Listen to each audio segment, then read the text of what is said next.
Ism నిష్పాక్షికత మానయిజం సమగ్రమైన వార్తలు, innovative కథనాలు, సీనియర్ జర్నలిస్టుల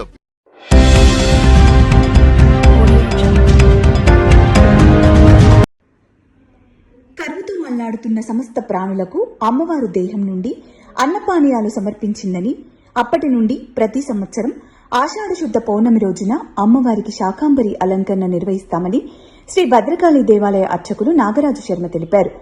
వరంగల్ నగరంలో భక్తుల కొంగు బంగారంగా విరాజిల్లుతున్నటువంటి శ్రీ భద్రకాళి అమ్మవారి శాకాంబరి నవరాత్రి మహోత్సవాలు ఘనంగా ప్రారంభమయ్యాయి. నేటి నుండి మే 10వ తేదీ వరకు ఈ ఉత్సవాలు జరగనున్నాయి. ఈ రోజు ఆషాఢ పాడ్యమిని పురస్కరించుకుని అమ్మవారికి సహస్ర కలశాభిషేకం నిర్వహించారు. 15 రోజుల పాటు అమ్మవారికి రోజు ఒక రకం కూరగాయలతో అలంకరిస్తామని, ఆషాఢ శుద్ధ పౌర్ణమి రోజున అమ్మవారు పూర్తి శాకాంబరి రూపంలో భక్తులకు దర్శనమిస్తారని, శాకాంబరి ఉత్సవాలలో అమ్మవారిని దర్శిస్తే కోరిన కోరికలు తీరుతాయని, కరువు కాటకాల నుండి సమస్త జనులకు ఉపశమనం లభిస్తుందని ఆలయ అర్చకులు నాగరాజు శర్మ తెలిపారు.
భద్రకాళీశతమ్మ శాకాంబరి నవరాత్రులు మొట్టమొదటి మన దేశం మొత్తంలో భద్రకాళి ఆలయంలోనే ప్రారంభమైనాయి.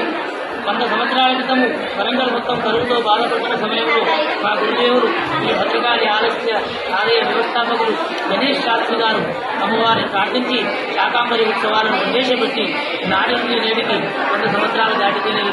శాకాంబరి నవరాత్రులు నానాటికి గొప్పగా జరుగుతున్నాయి. ఈ సంవత్సరం కూడా ఆషాఢ శుద్ధ పాడ్యం నుంచి పౌర్ణమి వరకు 15 రోజుల పాటు అమ్మవారి నవరాత్రులు జరుగుతాయి. అయితే నవరాత్రుల్లో మొదటి రోజు ఈ రోజు సహస్ర కలశముల చేత అష్టోత్తర ఘటముల చేత అమ్మవారిని విశేషించి అలంకరించి ఉత్సవాలు ప్రారంభిస్తాము. మొదటి రోజు కాళీ స్వరూపంగా అమ్మవారు ఉదయం సాయంత్రము షోడశి క్రమాన్ని అనుసరించి కాళేశ్వరిగా దర్శనమిస్తుంది. 15 రూపాలలో 15 స్థుతుల దేవతలతో కూడిన అమ్మవారు మనల్ని అనుగ్రహించి పౌర్ణమి నాడు అంటే వచ్చే నెల 10వ తారీఖు